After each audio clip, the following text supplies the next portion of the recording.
Coming up on today's show, Call of Duty Next happened and the world has a new look at Black Ops 6. Plus, Nintendo had another showcase for indies and partners. Lots of game news.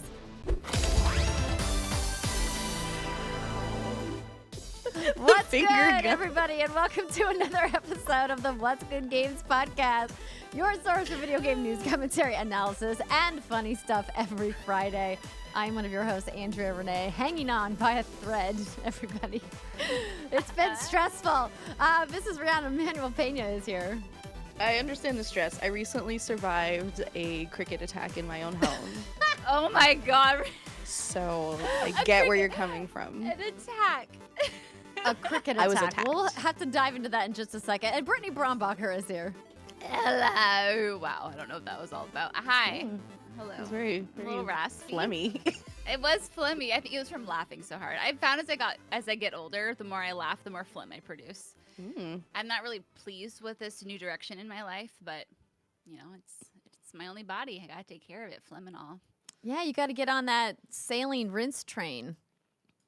Oh, where people put shit up their nose and like comes out their eyes and then their ass and then their butt. Yeah, no, it comes out the other side of your nose. That's the way that works. I don't know. It's probably coming out other holes. You just can't show you. I don't trust the process. You also don't have to use so much that you're rinsing it out. I personally only get the disposable ones. Rihanna's Rihanna. Okay. Yes, that's a very valid thing to lose your shit over. I don't trust the process. I don't trust the process with, you know, the neti pots where you have to like mix it yourself. I don't mess with that. No, thank you. I just buy the pre-made sterile ones. Costco's got the best price. Boom, done. There you go. Okay. Well, let you do it. You let me know how it goes, and let me know if you leak anywhere else. Okay. I'll report back. So weird. Welcome to the show, everybody. Whether it's your first episode or your weirdest 381st episode ever, we're glad that you are here. Last week was Gamescom, and there was a bunch of news, and we're going to talk about some of it in just a minute. But I want to say thank you to this month's super producers, Faris Attieh, Punkdefied, and Joshua Franklin. And thank you to everybody who is supporting us at Supercast.com. We are excited for this weekend because it's PAX West, and we've been talking about our big party, our farewell event with our friends at Square Enix and Life is Strange. We're going to talk about that in a little bit as well. But Brittany, we have another wonderful 5-star review. We do, and this comes from Carlos Cypher. And Carlos, I'm going to hold your hand after I read this comment. Because Carlos's comment is, I've just started to listen to your podcast, but I love it already. I like your relaxed and happy style. It's different from many other video game podcasts that I have listened to. Keep up the good work. Well, Carlos, we are not keeping up that good work, motherfucker. We're ending this bitch. No, Carlos, I'm sure you're a wonderful person. I'm sorry for getting so aggressive on you.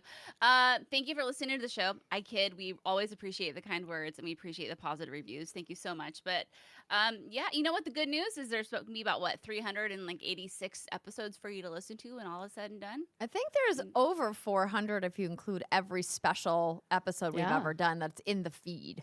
Yeah. There's a lot of content. We're sunsetting the show, friend. September 29th will be our last episode, but like I said, 27th, 29th? 27th, yeah. Lots of fun content for you to go back to, and you can go back and watch all the old ones and tell us how wrong we were about everything. And that should keep you busy for a while. But thank you so much to everybody who has left us a 5-star review. It means so much to us and our show, and to everybody who has been sending messages. They are incredibly kind, and I love hearing your stories about how the show has impacted you in your life. So if you have something you'd like to share with us, please do reach out at contact@whatsgoodgames.com. We love hearing from you guys. All right, Britt. Yeah. I know we didn't put this in the rundown because it literally was posted an hour before we started recording the show, and you've already done your speculation on it, but we now officially have an RGG showcase happening.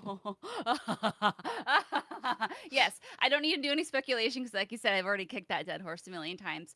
But yeah, we are getting a showcase on September 20th. Timing could be a little bit more optimal. It's going to be at 3 a.m. Pacific, but you bet your sweet summer ass I'm dragging my ass out of bed and I'm watching that shit on the PC. You bet it, because they are announcing their next game. That is when it will be announced. And so it just makes me happy, obviously, because it's like, a new game, but also because I'll have one more game to talk about on the show in some way, shape, or form. I'll be able to gush and lose my liquids at it. Oh my God, I cannot believe I just said that. I'm very excited. I'm thrilled. I'm very, very thrilled. That's just what I expect from you now. Like, is there another way for Brittany to be? I don't think so. I think Never that's just it. change.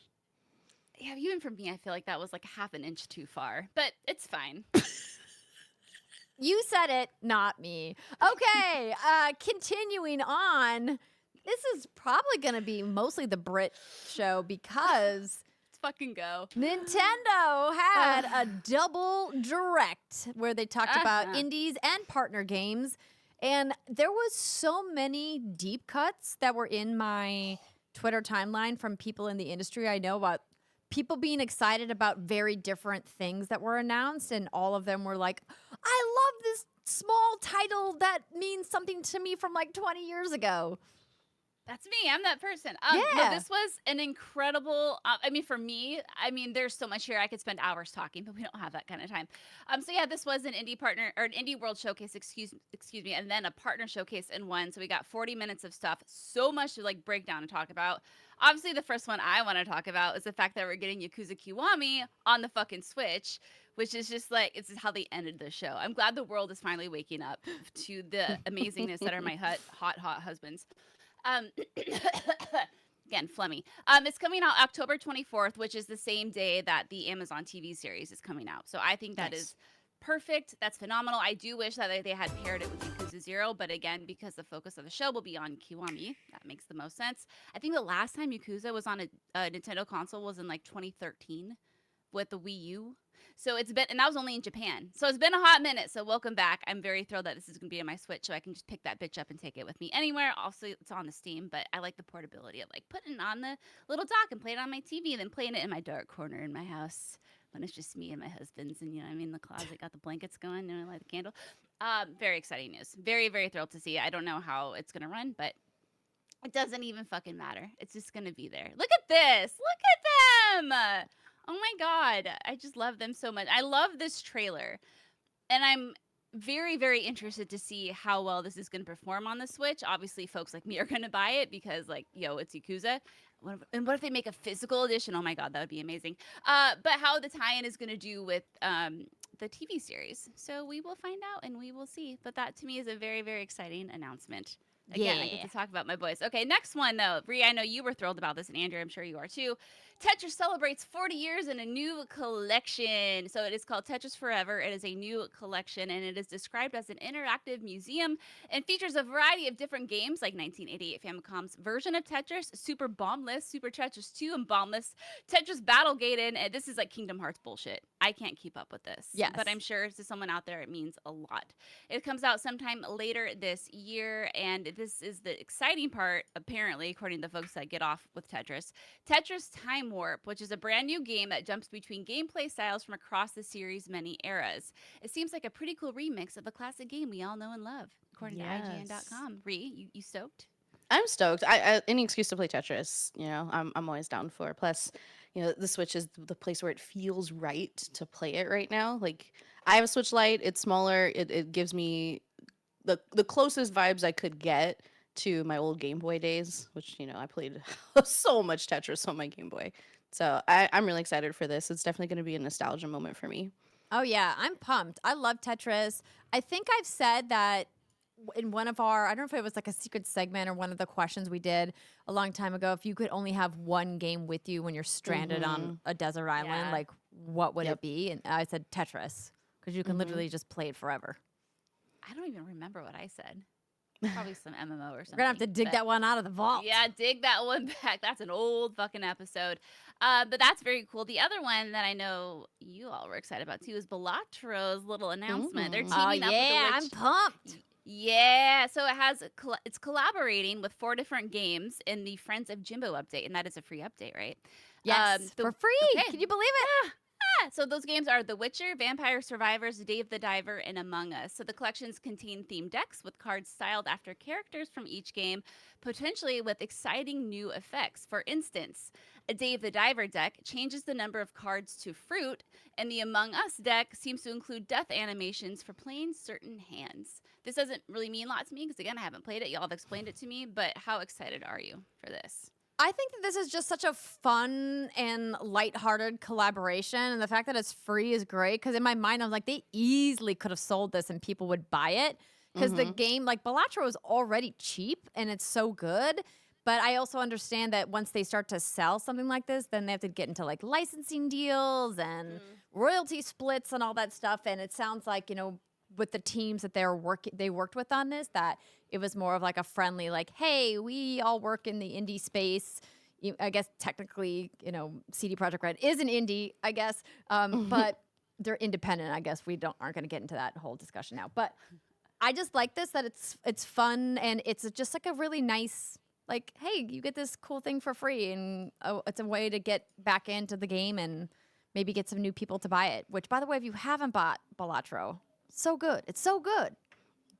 I know I need to. Don't judge me, Mommy. God, Just I'm do trying. it already. Okay, fine. Ooh, It's just I so like it. perfect on Steam Deck It is. or on Switch, which is what we're talking about here. Like, both of those platforms are great for this game. Mm-hmm. So the next few games that I'm going to talk about are Brit-ass games. Andrew, don't even worry about pulling footage because I'm going to rapid fire through these bitches. You got Save it. yourself the clicks. Okay. Oh my God. Okay. So the other one that's really interesting is this was revealed during a sizzle reel, is that we got Legend of Heroes Trails in the Sky the First, and that is a long ass title. So there is a series of games that I've always wanted to play, and that is the Legend of Heroes games. And I think there's like 11 games in the series, and there's multiple articles and discussions online about, oh, you know, like what order should I play these in? And everyone has their own different opinions. But the one thing that I think everyone agrees on is the correct order to play these games is you start with Trails in the Sky. And that right now is only on Steam. I believe it is also on PSP, but haha. So it's actually one of the reasons why I got a Steam Deck, because I wanted to play the Legend of Heroes Trails in the Sky, the first one. Now apparently they're remaking the first one entirely into this like really cool 3D looking ass game, where before it was more like top down and 2D. So for those that love this series, this is a really big deal. This is exciting to me because now this will be like the thing that actually gets me to get into this series. But again, it's 11 games. It's a big old ass JRPG series. So rip me and rip my time that I don't have. So that was really cool. The other one is that we got, and I'm gonna pronounce this incorrectly, so whatever, I don't fucking care. Suikoden 1 and 2. I think some people pronounce it Suikoden. HD remasters, we're getting them in March 2025. Which is like, I'm glad that it's not this year because I would never get to it anyway. Anywho, one of my grandma's all-time favorite PS1 games, and it's a game that I have tried to get into multiple times, just didn't get into it because I was too into partying and drinking when I was in my 20s, you know what I mean, my early 20s. So I never really actually sat down and played them when I actually tried to like spend time with these games for the first time. But now, maybe I can. I think this looks fantastic. Again, like, it's a really important franchise to my grandma, so to me, I feel like I need to play this and experience it myself. Yes, very, very excited. Rune Factory, fucking Rune Factory game. I mean, we've known about this one, but we got confirmation that's coming to Switch. It's coming in 2025. We got a bunch more looks at it and the different sort of things you can do in it. Again, like all the hot husbandos, like let's fucking go. I'm just really excited. Sounds like there's gonna be town building. Oh my God. And then a bunch of other shit. Don't need to go into that. Capcom got a fighting collection. Capcom Fighting Collection 2 arrives in 2025 over 8 games, or maybe it is just 8 games. Saw a lot of people getting hard over this. Not my thing, but I'm thrilled for all of you. And then Power Wash Simulator is partnering with Shrek. I mean, why not? Why the fuck not? Is there any Partnering IP with they don't Shrek. work with? There was another game that was announced, actually, that I do want to talk about. It's called Date Everything. Have y'all heard of this? Yes, we first saw this earlier this year, didn't we? I think so. It looks familiar. The dating game I remember talking about recently, it was when Sarah was on and she was talking about buildings. Like you could date The buildings. building. Yes, that was the one Yeah. I'm thinking of, I think. Okay, we've so maybe- heard Building about Date relationships Everything before, I thought. I thought we had, I don't know if it was just announced. I don't know. But essentially, it is a sandbox dating sim and it takes place in your home, featuring 100 fully voice acted dateable characters. Let the romance flow between your bed, smoke alarm, and your overwhelming sense of existential dread. Like what is this? This is absolutely wild to me. But essentially, yeah, like you get these pair of glasses that show up at your front door, you put them on, and it turns all of your like inanimate household objects into things you can date. I don't know if you can bang them. I'm assuming you can because the game is M-rated for sexual innuendos and sexual references. So like probably. But yeah, like there was a vacuum cleaner and you put your glasses on him and he turns into a very attractive man named Hoover. Huh. And I'm kind of like, okay, I'm tempted. I'm tempted to try it out, but over 100 things to date and juggle, like I can barely manage my own emotions, let alone 100 inanimate objects. So it feels I a don't little know. boyfriend dungeon in that way, right? Where you're like dating your Mm. weapons. Yeah. Interesting though. Very. You know what? Points for creativity. You know, how can we get 100 people dateable in one area, one space, so we don't have to, animate in a whole ass town? Make it all household objects, so you never have to leave your house. Smart. Exactly.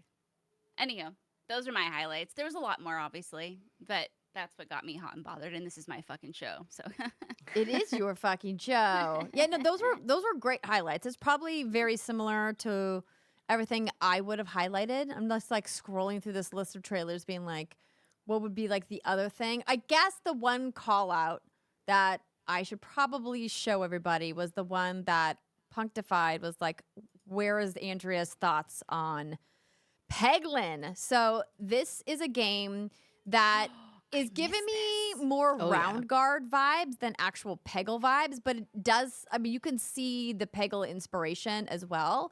But there's clearly more going on here than just doing the shooting of like the little ball as it bounces off of all of the points on each of these different levels. But it's got this cute little like 8-bit, 16-bit art style, and it looks very much like a game that I'm gonna be real, I probably would have ignored this game if it wasn't for like the Peggle-like mechanics.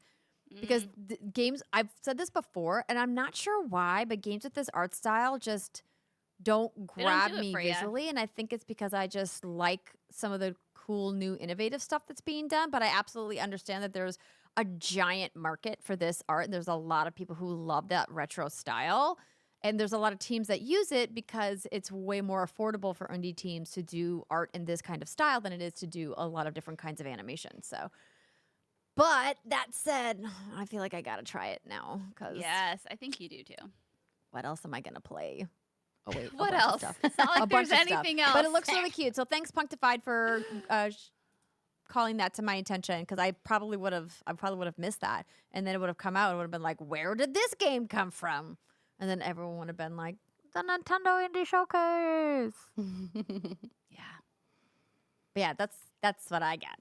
And the other big piece of news we'll talk about in just one moment. But first, we're going to take our quick ad break, the first one of the show. We'll be right back. This episode of What's Good Games is brought to you by Square Enix and Life is Strange Double Exposure. Join me, Britt, and Rihanna, and the developers from Deck 9 in Seattle this weekend at PAX West 2024 for the What's Good Games farewell party presented by Life is Strange. After years of incredible gaming discussions and adventures, it's time to say goodbye as we close the chapter on the What's Good Games podcast. Sad, I know, but don't worry, we still got a couple weeks to go, everybody. To mark this momentous and special occasion, we're throwing an epic farewell party in collaboration with the immersive universe of Life is Strange Double Exposure. Journey back to the town of Arcadia Bay where the ordinary meets extraordinary. This time, it's more than just a game, it's a journey between timelines. Max Caulfield returns in a story about a young photographer with the power to manipulate time. But every action has a consequence, every choice a ripple. And this time, the stakes are even higher. Double Exposure gives you the chance to relive the story you thought you knew with new twists, deeper connections, and the haunting realization that sometimes, to save the future, you must confront the past. Whether you're a longtime fan of our podcast or maybe you're a newcomer eager to explore the world of Life is Strange Double Exposure, this is a night you won't want to miss. Enjoy free snacks and giveaways, snap selfies to post on our Polaroid photo wall, and wear Life is Strange or WGG gear for your chance to win exclusive prizes. And who knows? Sounds like Hot Dog Man is going to be making an appearance, everybody. So join us on Saturday, August 31st for a farewell party that's as unpredictable and heartfelt as a Life is Strange storyline mixed with the infectious enthusiasm of our show, What's Good Games. Follow at Life is Strange on X or the app formerly known as Twitter for more details about the event, or you can, of course, go to our account as well, What's Good_Games, and head on over to SquareEnix.com to learn more about Life is Strange Double Exposure. See you in Seattle, everybody.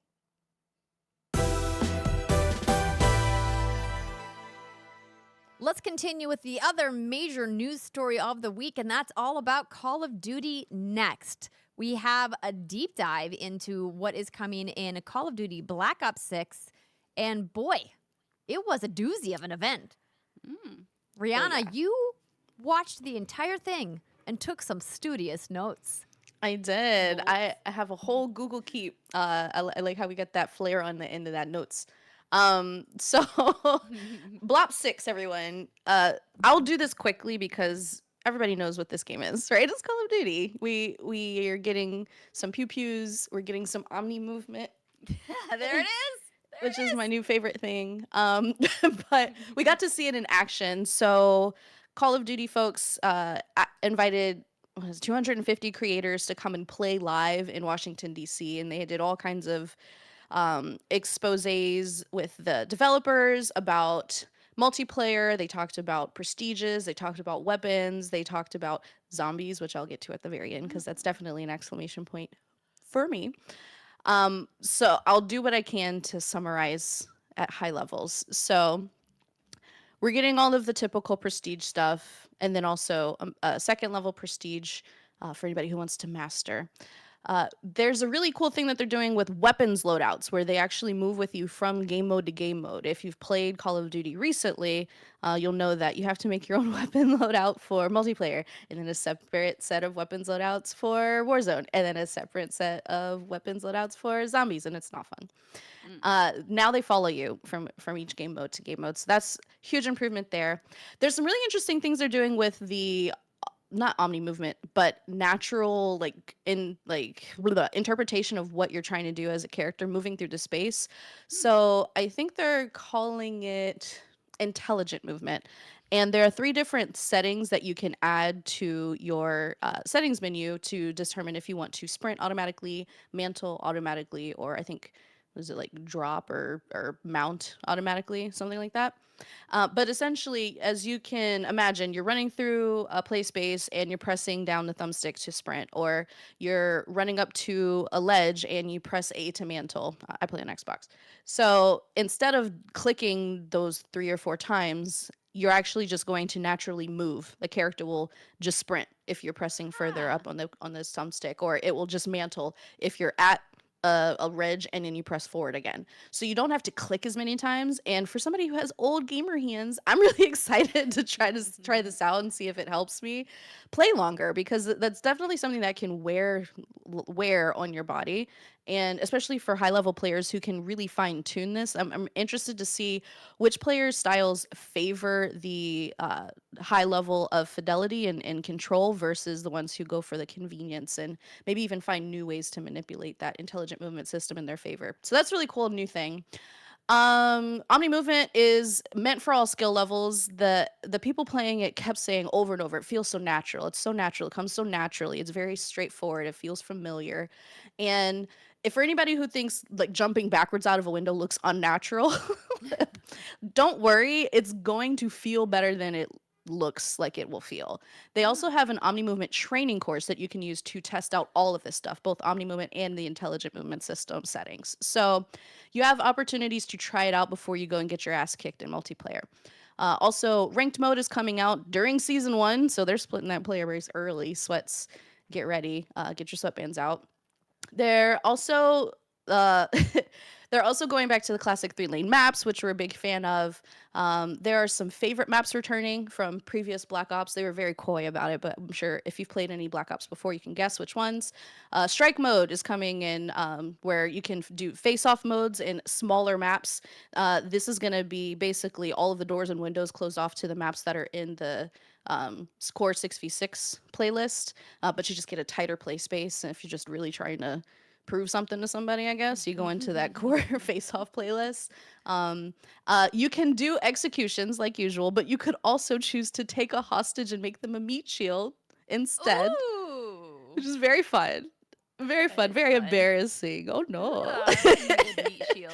It's like, oh no, they got me. I was camping and they found me. And then How embarrassing. right? Like oh my drug out God. for everyone to see. Oh, people are gonna be so mad. And then another quality of life thing that I think is really, really dope in the accessibility space is you can actually move the elements of your UI on some of them on your HUD. So let's say the map is always in the top left, but maybe your stream setup, you want to put your camera up there, or maybe you're right eye dominant and you have difficulty seeing in that blind spot there. You can move the map to the top right instead. So there's some really interesting things that they've done with customization in this new iteration of multiplayer, especially, but just all across Black Ops 6 that I think are really thoughtful and just things we haven't seen a multiplayer game really iterate on before. So very exciting stuff. I could get in the weeds about like weapon skins and stuff, but like they're gonna do a bunch of collaborations. Like we know what that looks like. The zombies trailer has dropped. There's a new map. So we have two maps. We've already seen Terminus, but this new one, it's called Liberty Falls, and it's giving Kino der Toten vibes. Like it's continuing the storyline. You're gonna see the Dark Aether storyline come through and move forward. So if you've played Cold War Zombies, that's the best way to probably get caught up on the story, or just watch some videos because that stuff is really hard to figure out. Yeah, the story in Zombies is very, very vast and deep. Very and vast. I think like there's some recap videos, but much like me trying to get caught up in what was happening on Love Island ahead of the reunion, all of the recap videos are like an hour long or more. And it's a lot. If you're looking for like a fast recap, like probably finding like Cliff Notes like typed version like that you read is probably better than trying to find an actual video. So. We need a Vati breakdown. So yeah, the Dark Aether storyline is going to keep moving forward. We're seeing the origin story of the character, if you recognize him from before, the Replacer. And this guy is Big Bieti, but apparently he's been wronged in his life before too. Something bad happened to his family. So we get some shades of gray for the character motivations of a person we used to fight against, and now we're thinking of them in a new light, right? Storytelling fans. Anything that you're going to be doing in Liberty Falls is going to be handled by the head of Janus Security, Blanchard, who is your handler in that environment. But it's running concurrent to the story and timeline in the Terminus map. So there's two different teams that you're playing as. One Terminus map and the other in Liberty Falls, which is, like I said, Hometown USA 1991. Like you're playing around in comic book shops and there's a bowling alley, and it feels very familiar and very fun and Americana. But what's interesting is that this security handler is trying to salvage what happened in this town, because it's basically a failed what's it called? What's the word? Evacuation. And they're trying to salvage what they can out of the town. Obviously, everybody's dead. So maybe you could have picked a better horse to back. I'm sorry. The weapons look so cool. Holy weapons shit. are wild. And I'll get to those crawler enemies in a second. But essentially, this handler thinks that you're part of their team, but you may not be. So there's all kinds of interesting like meta storylines going on top of Ether, on top of the Replacer, and Liberty Falls looks wild. I'm probably gonna want to play in that one more than Terminus, honestly. Abominations. So these little spider things, which I don't like, as you can see them crawling around the map. If you don't prioritize them and take them out, they will start eating or consuming the other zombies, and they will create an abomination, which is, if you've seen, I think, a few clips from previous videos, this multi-armed, multi-headed, multi-legged monster that sucks you in with a tentacle and then tries to eat you with a rib cage mouth. Yeah, that sounds pleasant. Yeah. Oh, yeah. That's some Resident Evil shit. No, because one of those zombies was walking, and then one of those little spider things just exploded out of it, and it was skittered. Oh, man. Yeah, so there's some weird new zombie types, the new enemy types. We saw in previous Terminus map footage that you can actually eventually get an upgrade where you turn into some of the different higher powered zombies. So they're doing a lot of really cool stuff. Omni movement is part of zombies, so you can of course like jump backflip out of a window and then shoot at zombies at the same time. And if you have PhD flopper perk on, then you like make a huge explosion when you hit the ground, which is very fun to see. Hell yeah. And there's a third person mode. So if you're feeling like you're constantly getting attacked from behind, you can switch modes and maybe give yourself a little bit more heads up for those out of sight attacks. So it looks fantastic. I'm really excited to get into it. obviously this is probably now at the top of my list. Many things have jumped to the top of my list this year, but this is it? fresh. And if you're pre-ordered or if you're in the closed beta, that's this weekend. And I am absolutely bringing my X screen to the hotel in Seattle to try to play on the internet. Wish me luck. But also, you can get into a preview. Sorry, not a preview. The open beta the week after, if you need to wait. So yeah, we'll be playing. Nice.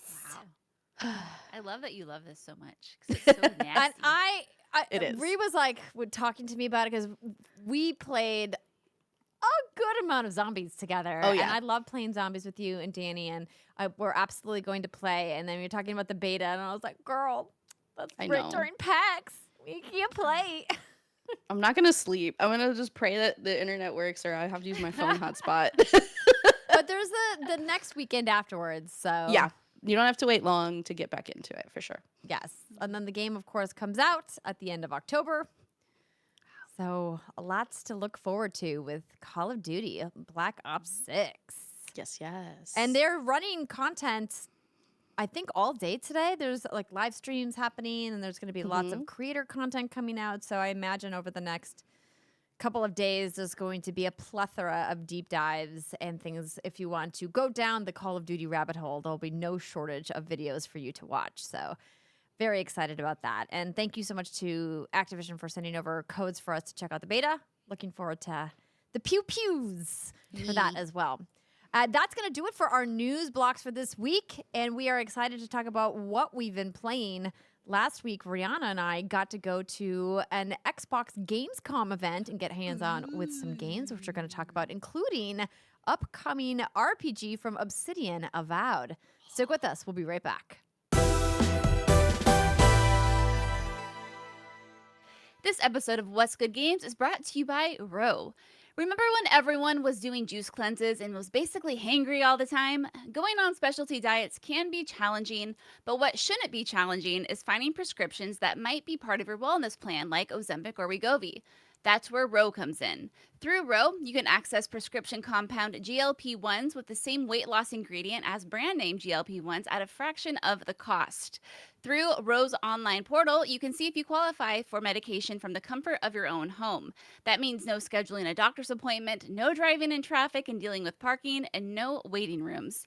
Ro members have support through the process, so if you're eligible for medication and have questions, you can message your provider on demand. Ro has compound GLP-1s in stock now, and if prescribed, your medication ships directly to you in 1 to 4 days. Go to ro.co/what'sgood to see if you qualify today. Memberships start at just $99 for your first month. Medication costs are separate. That's ro.co/what'sgood. Go to ro.co/safety for black box warning and full safety information. Compounded medication is not required to and does not receive FDA review or approval. Prescription only.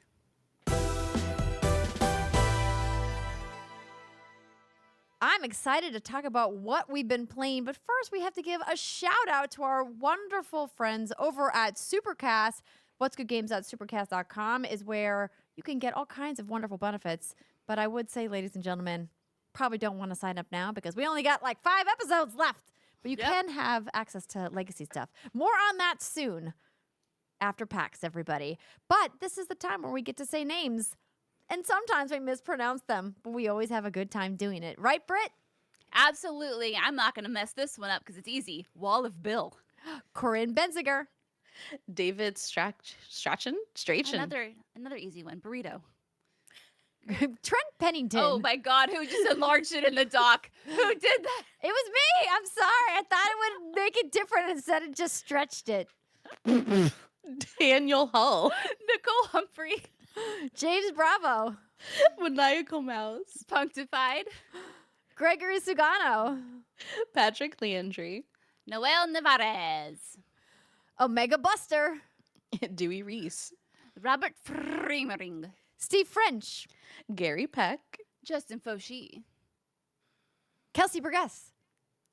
Gabriel Oliveira. And Andrew Cotton. Thank you, friends, for supporting the show. We appreciate you. and appreciate everybody who has supported the show over the years, whether on Patreon or on Supercast, sent us tips on Twitch or donations. We appreciate every bit that you have sent our way, and we love you for it. All right, let's talk about Avowed. Thank you to Xbox again for inviting us over to their Gamescom event. They had a really great setup where they had multiple games that we could try out. But I'm going to be honest, I spent almost all my time with Avowed because I was able to sneak into multiple demos. So thank you to the team at Obsidian for that. I know that this is a game that we've kind of had our eye on for a little while now, but I was always a bit confused of what was going on story-wise. And I think it was because I did not connect the dots that the story of Avowed is set in the Pillars of Eternity universe. Mm-hmm. And I was like, oh, got it. So if you were like me and you were like, what the heck is happening in the lore and the narrative of this game? You got to go to Aora and Pillars of Eternity to figure out exactly what the backstory is for all of these folks. But I was less concerned about the story and more concerned about how does it play? Because this is a big RPG from Obsidian, a company that is known for making excellent RPGs. And we were like, so is it going to be fun? And turns out it is fun. I had a really great time playing. But I also was like, I feel like I've played this game before. So I definitely want to dive into why I felt that way and what was fun about the demo and some of what I'm looking forward to. And Rihanna, I'm very excited to hear your thoughts as well. During the demo at the event, we had the ability to choose from 3 classes: Mage, Barbarian, or Ranger. So I started my first playthrough as a Ranger thinking, well, I don't know if I'm going to have enough time to really learn all of the spells to get good in the short amount of demo time that we had. And I had a pretty fun time playing as the Ranger with the bow. I will say I didn't really care for the double guns because it was these pistol-like weapons, which to me didn't feel like a Ranger kind of a weapon. And I think I also wanted the Ranger class to feel more like a rogue class than like a ranged character. And maybe that's just a me problem. But I wanted the evade and the kind of, I was expecting like a dodge roll situation, and I didn't have that as well.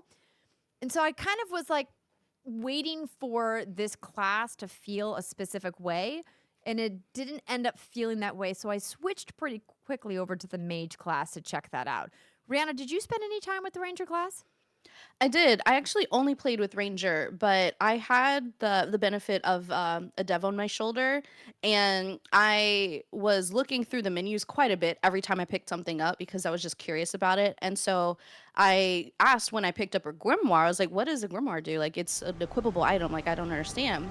And what he explained is that even as this class, which, you know, they're very fluid, there aren't bespoke classes. If you want to play, you can customize your own play style, your own build. If you want to play with, let's say, a gun in one hand and a grimoire in the other, you can. And whenever you pull out the grimoire, a magic spell wheel will pop up in place of the gun on the other side. So there's ways to kind of combine and mix and match the different classes or the different like typical play styles, which I think is really interesting. But what made the going in as a Ranger and wanting to explore some magic stuff, what made it difficult is that I had the grimoire, but I didn't actually find the spells in the world yet. And it's almost like finding a weapon, and then I have, you know, like an empty hand. Like I couldn't put the spell to use because I didn't have the experience or pick up the item. They had these set loadouts ready for us just to try to dial down the experience in, you know, the limited time we have in that setting to preview the game.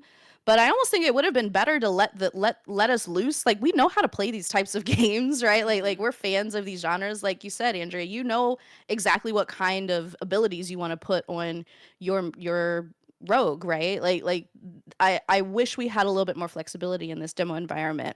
And I think it would have helped because I've heard from people who have played all 3 options, such as Danny or Bloodworth from Easy Allies. They had a ball, and they really enjoyed like the mixing and matching aspects, but it just wasn't as easily achieved in that very limited setting. So I liked the Ranger. I wish I had gone in as Mage and tried Mage plus Weapon, because then I would have started out with more spells already equipped. Yeah, it's interesting because I think that it's so tough. And I want to caveat that it's incredibly difficult to show a game Yeah. as extensive as an RPG as Avowed is looking like it will be in a limited time demo that's only an hour. And I got about 90 minutes, so I got a little bit of extra time. But even that, it's like trying to show a game like Dragon Age or Skyrim or even a game, like Elden Ring in just 60 minutes. You're never going to fully understand what you're capable as a player and all of the different options to you. And so I want to caveat that they already had, their work cut out for them. But I think we all went in going, this is an Obsidian game. We have certain expectations for what it's going to feel like. And I think the reason I was maybe also feeling like a little bit wanting more was because I was looking for something to kind of hook me about either the gameplay, the combat, the traversal, or the story, and none of those things hooked me in this demo. The world is beautiful, like the colors were vibrant. I love that you can traverse underwater with swimming and you get to see different things, and it definitely felt like there was something worth getting when you went exploring, an item to pick up or lore to find. But I think I'm just not, as a player, looking for that deep RPG experience at this particular point. And I'm not sure what players who are wanting that experience are expecting out of their gameplay experience. Because essentially, if you just want a very typical Obsidian RPG in the vein of Fallout New Vegas or in the vein of Outer Worlds or even in the vein of like a Skyrim, or I think that this game is going to be excellent for you and that I think you're going to really enjoy your time playing this game. But if you're like, I'm looking for something more, then you might be left wanting a little more. I mean, I'm looking at these levels, and I mean, I'm my pants are getting tight. Like, this is 100% like my sort of thing. I'm seeing that they're showing lore and those like little scraps of paper you can pick up and read. I guess the question I'd have for you two: how long did you get to play with it total? How many like hours? About I an played hour. an hour. About an hour? Okay, it might be hard to detect this then. Is there a semblance of like personality or tone with this game so far? Or was it mostly like you're just kind of walking around, shooting things, killing things? Was like, do you know what does that make sense? Like, was there It a does, personality? yeah. Okay. We got to hear from Kai, who is our companion in this quest, who was voiced by the same voice actor who does Garrus from the Mass Effect series, which was Ooh, incredible. amazing. And Kai has a very specific personality. And like a lot of Obsidian games, you get to choose how you play it from a perspective of, am I going to make this specific personality choice or this choice when you're in narrative dialogues with other players or other NPCs, I should say. I mean, it's very standard RPG in the sense that when you have certain specs or abilities unlocked, it gives you additional dialogue options in the dialogue tree to be like, well, do I want to use this perk to use this line of dialogue instead versus this one? It's like you can choose to lie to a character or tell them the truth. You can choose to help a certain character or choose to withhold the thing that they're asking you to give them. And then you're going to have to deal with the consequences of what plays out from that. How that is going to fit into the overall narrative of the game and what the weight of those consequences are, of course, remains to be seen. Okay.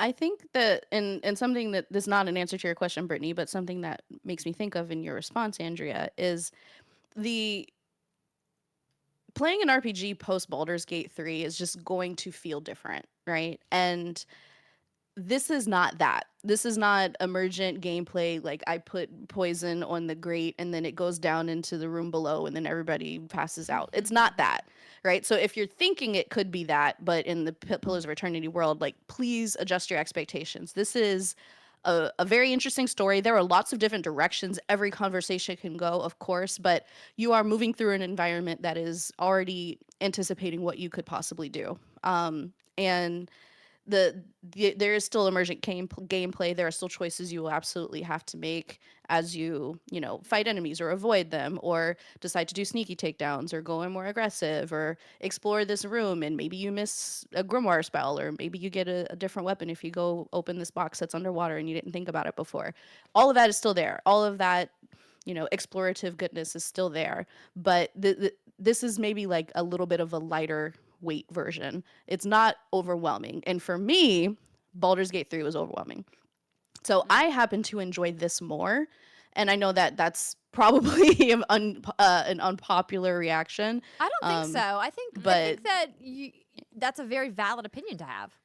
Okay, thank you. Thanks for the validation. But I found this more approachable, honestly. I will say that I had a really great time exploring a couple of conversations more than once and finding out, like, what happens if I lie to this person, or what happens if I give them what they're asking for, but then destroy the machine they're trying to build, or, completely, like, ignore an entire storyline and just keep moving forward, and how does the game react to that? Really interesting stuff.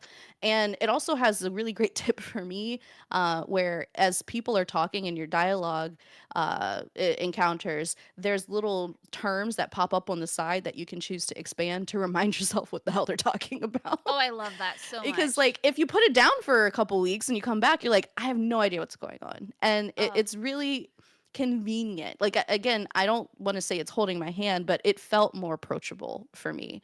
And as somebody who's, playing games very limited time and huge breaks in between, especially for these larger experiences, this felt like something I could actually play, maybe not finish, but play a lot more of, and not feel overwhelmed. So I really enjoyed the approach and the tone, and especially the quality of life choices that they made.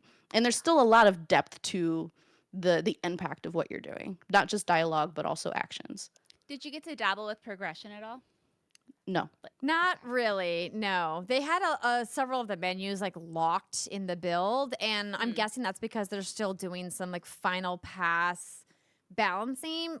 This game did get bumped to February next year, which is such a good thing for multiple reasons. As we discuss, them going head to head with Dragon Age would just be unfair to everybody. And so I'm glad that this is now coming out in this fall, them going head to head with Dragon Age this fall. Yeah. Now it's coming out in February 2025.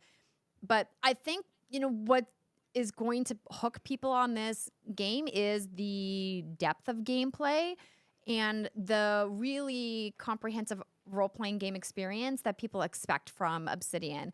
The thing I would love to see is that Obsidian like witty humor in the dialogue options? Do they have really kooky side characters who just really like entice me to care about the mundane thing they're asking me to do, because then it's going to open up some really fun like hidden path or something like that, right? I think that's what's so awesome about Obsidian as a studio, is that they do such interesting narrative work in a genre that is flooded with great narrative work, right? Where there's a spoil of riches, in RPGs right now. It's like, it's such a great time to be a fan of RPG games. But what that means is that there's also really steep competition. And I think the points about us being in a post-Baldur's Gate 3 world are important. And we even talked about that extensively last year, about how it's not fair to everybody else to compare against what Baldur's Gate 3 did, because the team at Larian did something very unique to them and that their team was able to accomplish. And not every game should or can be Baldur's Gate, and doesn't need to be, right? Even talking about what we've seen from Dragon Age the Veilguard, like that game, it looks very different than BG3, but also very unique in its own way.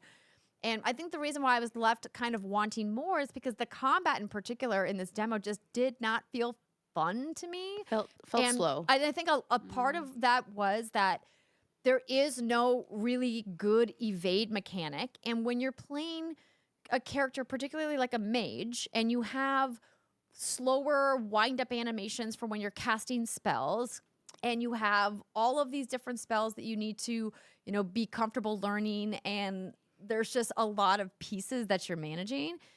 It just all felt a little clunky to me, and I hope that there's a way that they can speed up the combat. Now, in the gameplay B-roll that they provided, the developer who's playing makes it look really good and fast, but it just, that pace of combat never happened for me. And maybe that's just onboarding and I need to learn to like get good, but at the same time, like I should be able to at least use the mechanics quickly and feel like I'm competent, because it's not like they're reinventing the wheel of RPG combat here. So that was just one of my, I wanted the combat to feel more fun, but all the mage spells were like, not like quick Diablo style, like I fire off all these like fireballs or lightning bolts and it all like happens instantly. It's like there's a cool wind-up animation. They all just take a couple seconds to hit. And I was like, that's not what I want from a mage class. Fair. I think hearing y'all talk about and seeing the footage, the setting alone is enough to get me to want to at least like go into this world. I think the piece that's missing for me is like, what am I hopping into? What's the world? What's the narrative? Because to me, that's the most important part, right? I think about a game like Diablo. I know I'm going into a broody gothic ass like world, and I can immerse myself into that, and I'm here for it. And I think about Persona or Metaphor Refantasio. I know I'm getting a game that's dripping in swag, and it's gonna go over and be above and beyond. So I think that's the part. I don't want to go in this world, and even though it looks pretty, if there's no soul or like personality to it, it's not going to maintain me. So that's the part that I'm kind of like hoping to see more of, but I'm sure it looks beautiful. That looks like my kind of shit. God. Yeah, I think this game is going to be very popular if they can, get it across the finish line in the way that they want. But I also think that the reviews, or the previews, I should say, that came out of the Gamescom event, both the one that was here and the one in Germany, are very split. It's like there are people who are very, very happy with what they played and what they saw. Then there's people who are like kind of on the fence about it. Yeah, I think it depends on what you're looking for, honestly. And we have a wealth of choices these days. So hopefully enough people will vibe with this and build a little community around it and get excited for it. I will say it was polished. Nothing was broken. The art looks great. The VO sounded wonderful. The game does not look broken in any way, which is fantastic, right? That's half the battle these days, is getting the final build across the finish line and having it be playable for for consumers when they actually buy the game. And in that regard, the game looks really great. And so I think most of what the concerns are purely subjective, at least on my end. So I hope people who are listening take that and understand that that's where that's coming from, that you don't, as far as I've seen, you don't need to worry about this game not playing when you buy it. But again, they still have like 5 months. So 6 months, they've got some time. They got a lot of time. Yeah. All right. There was other games at the Xbox Gamescom event. Rihanna, are any of those ones that you would like to talk about, or would you like to talk about something else that you've been playing? I want to talk about something else. All right, let's do it. I'm a huge fan of A Little to the Left, and I'm, as usual, late to this game. Sorry, guys. Is this the Unpacking? Oh, I'm thinking of Unpacking. Never mind. It is a similar game. Okay. This is one where you're putting things away in like trays or on desktops or things like that, and occasionally a cat comes in and swipes things. It's cute. But it scratches one of those parts of my brain that just like needs things to be organized just so. And I really enjoy this one. I played this on the Steam Deck, and this is A Little to the Left Seeing Stars is the DLC to the original game. So in addition to daily tidies, which I usually do in the original A Little to the Left, this is an entirely new pack of levels similar to Cups and Cupboards, I think is the one that they had before. And this came out a couple months ago, but I'm just now getting to it. And it's not hitting the same. And I'm sad. No. It's not. And I'll say the bad first. The bad, there's some puzzles that I solved correctly and then looked at the hint and it told me the solution is what I did and it still didn't work. Oh. Which is one of the most frustrating things in a puzzle game you could encounter. And there's also some levels where the solution was just weird. It didn't make sense. This one, the one with the protractors and the pencils, that's one that I did it correctly. I looked at the hint, it matched exactly, and it still isn't clicking on me. So is that more of my a bug issue, you think? It may be a bug. I don't know what it is. I don't know if it's a Steam Deck issue. I haven't tried it on the PC to, compare the two. Of course, my game saves across both, but there are just some solutions that seem wrong or they seem like not as clever as something I thought they were going to do.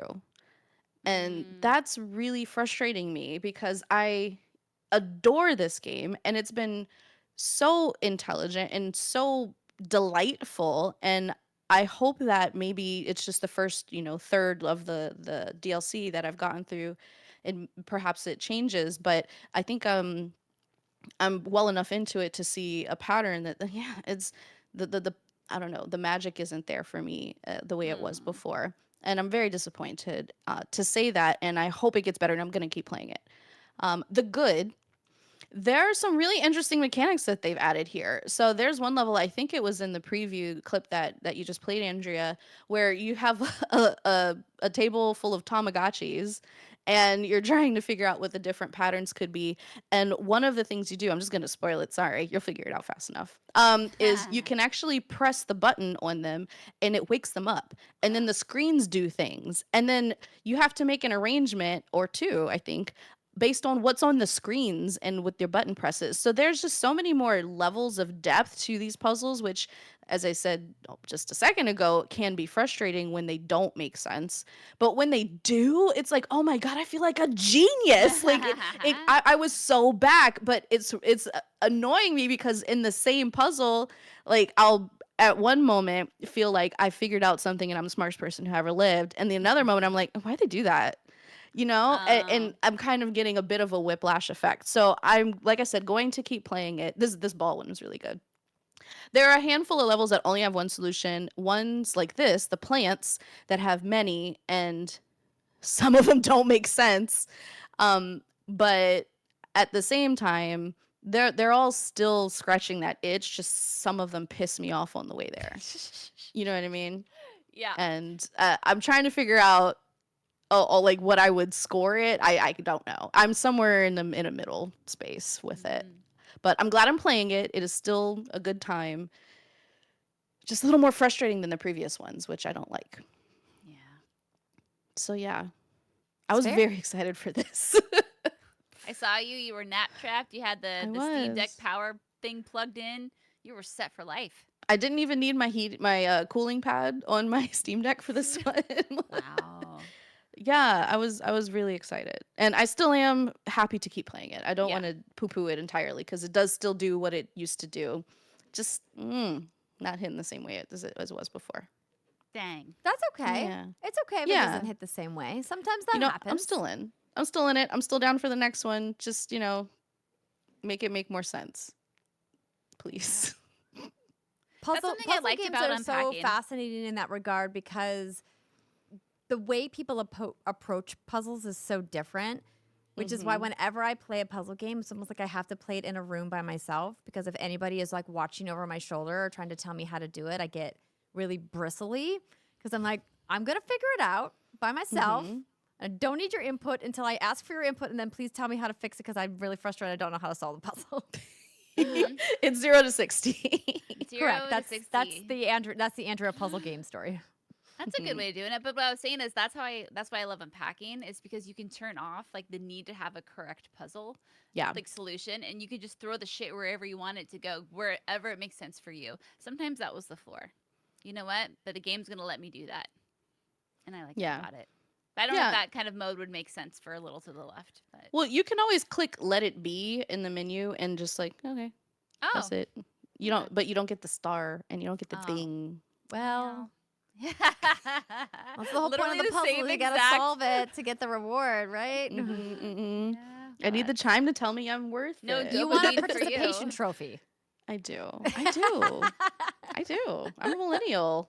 Give it. Word. We do love our participation trophies over here. Amazing. Yeah. Well, I think what's really exciting about where we're at with games is that there's just a little bit of something for everybody. And it's so exciting that there's just nonstop releases and there's always something good to play. I mean, that's just always what we say every weekend. It's true. So hopefully you guys have heard these and are excited about something that we've been talking about, whether it's from the Nintendo announcements, the Gamescom news, Call of Duty coming out, and then all of the stuff, of course, coming in 2025. Sorry, I'm doing my Omni movement. The Omni movement. 360 so prone good. spins. It's really so good. Like, I can't wait. I can't wait. Sorry. Gonna be good. Love the excitement. All right, ladies and gentlemen, that is going to do it for our 381st episode. Shout out to all the end of the episode homies. We appreciate you hanging with us till the end, and we are excited to report back from what we see at PAX West. Be on the lookout if you are a Supercaster or patron for details about the party coming in hot. And hopefully we'll see you in Seattle. Otherwise, we'll see you here next week. Bye, everybody.